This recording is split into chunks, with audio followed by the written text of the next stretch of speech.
ED के director Sanjay Kumar Mishra के सेवा विस्तार से घमंडिया गठबंधन के जिन लोगों को मिर्ची लग रही थी, उनके लिए मोदी ने ऐसा इंतजाम किया है कि पुश्तें याद रखेंगी।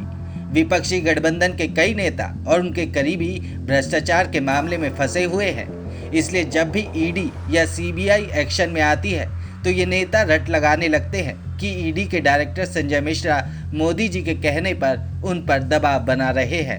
और इतना ही नहीं, जब भी संजय मिश्रा को सर्विस एक्सटेंशन मिलता है तभी इनकी जुबान चलने लगती है। लेकिन अब मोदी जी ने ऐसा इंतजाम कर दिया है कि घमंडिया गठबंधन बस तिलमिलाता रह जाएगा।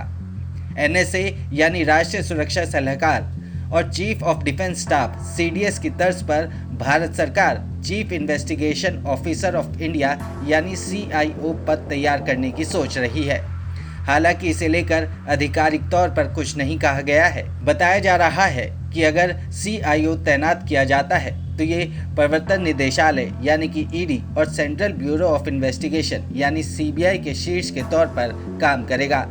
अगर देश में सीआईओ नियुक्त किया जाता है तो ईडी और सीबीआई उन्हें रिपोर्ट करेंगे। खास बात यह है कि सेना की तीनों सेवाओं के शीर्ष सीडीएस हैं और दोनों खुफिया एजेंसियां एनएसए को रिपोर्ट करती हैं। फिलहाल सीआईओ पद को लेकर बड़े स्तर पर चर्चाओं का दौर जारी है।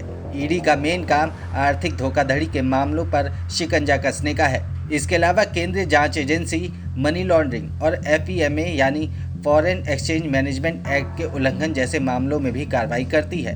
वहीं सीबीआई भ्रष्टाचार और दूसरे आर्थिक अपराधों के खिलाफ एक्शन में रहती है। रिपोर्ट के अनुसार नया पद भारत सरकार में सचिव रैंक का होगा।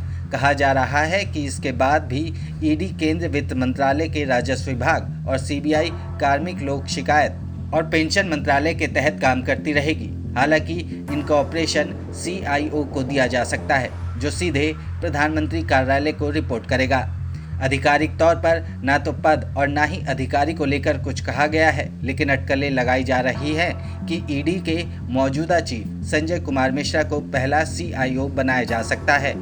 हाल ही में सुप्रीम कोर्ट ने मिश्रा के 15 सितंबर तक के लिए ईडी के प्रमुख पद पर बने रहने की अनुमति दी थी। खास बात है कि उस दौरान सुप्रीम कोर्ट ने मिश्रा को रिटायरमेंट के बाद 2 बार सेवा विस्तार दिए जाने को अवैध करार दिया था। संजय मिश्रा 1984 बैच के आईआरएस अधिकारी हैं। संजय मिश्रा को आर्थिक विशेषज्ञ भी माना जाता है और इनकम टैक्स के कई मामलों की जांच में अहम भूमिका निभा चुके हैं। यही वजह है कि उन्हें ईडी चीफ नियुक्त किया गया था। ईडी चीफ बनने से पहले मिश्रा दिल्ली में इनकम टैक्स विभाग में चीफ कमिश्नर पद पर तैनात थे।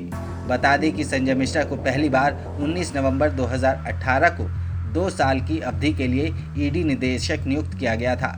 उन्हें नवंबर 2020 में पद छोड़ना था, लेकिन इससे पहले मई में वो 60 साल यानी कि रिटायरमेंट की उम्र तक पहुंच गए थे। नवंबर 2020 में उनका कार्यकाल खत्म होने से पहले केंद्र सरकार ने उनका कार्यकाल 2 साल की जगह बढ़ाकर 3 साल कर दिया था। इसके बाद केंद्र सरकार नवंबर 2021 में केंद्रीय सतर्कता आयोग सीवीसी अधिनियम के साथ साथ दिल्ली विशेष पुलिस प्रतिष्ठान अधिनियम में संशोधन के लिए अध्यादेश लाई। इसके तहत सीबीआई और ईडी चीफ को 1-1 साल के 3 सेवा विस्तार देने का प्रावधान है। बाद में ये संसद में पारित हो गया। इसके बाद नवंबर 2021 में संजय मिश्रा को दूसरी बार 1 साल के लिए सेवा विस्तार मिला था। इसके बाद नवंबर 2022 में केंद्र सरकार ने तीसरी बार संजय कुमार मिश्रा को 1 साल का एक्सटेंशन दिया था।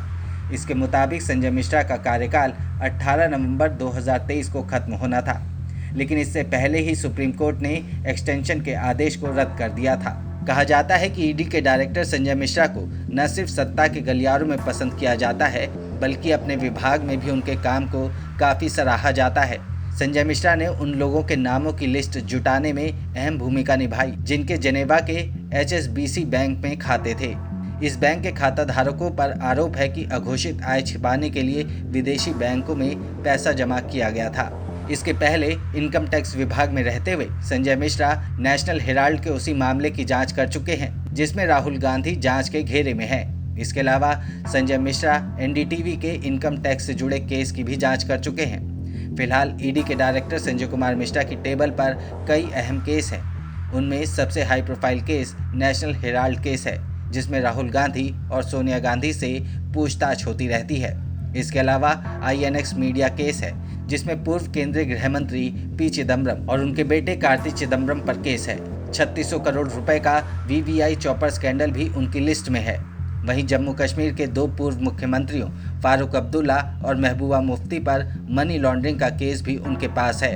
कर्नाटक कांग्रेस के प्रदेश अध्यक्ष डीके शिव कुमार पर मनी लॉन्ड्रिंग का केस है। इसके साथ ही दिल्ली के स्वास्थ्य मंत्री रहे सत्येंद्र जैन का केस भी उनकी ही टेबल पर है। तो जाहिर सी बात है, अगर प्रधानमंत्री मोदी ने CIO नियुक्त किया और ईडी और CBI CIO को रिपोर्ट करने लगे, जिसका अध्यक्ष अगर संजय मिश्रा को बना दिया जाता है, तो विपक्षी गठबंधन का तिलमिलाना जायज़ है।